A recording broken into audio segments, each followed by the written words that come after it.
La notícia de la setmana, la segona vez, sens dubte, és la pèrdua de la imbatibilitat per part del Sant Andreu, just a la setmana que més s'havia comentat aquesta circumstància. El Barça Atlètic va aconseguir una important victòria in extremis al Nou Pla, mentre que la Gramenet es va retrobar amb el triomf davant del Dénia.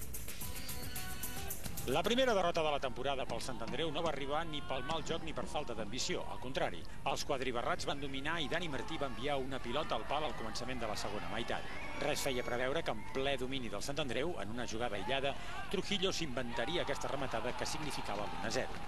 4 minuts després, un intent de refús de Moyano es va convertir en l'assistència perfecta perquè el mateix Trujillo fes el 2-0.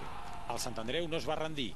Mayor i Abraham van estar a punt de marcar i l'equip, malgrat la derrota, continua en zona de play-off. Estás llevando el control del partido y has desperdiciado alguna acción clara y te meten un gol y bueno, eso no le sienta bien ni a nosotros ni a nadie, ¿no?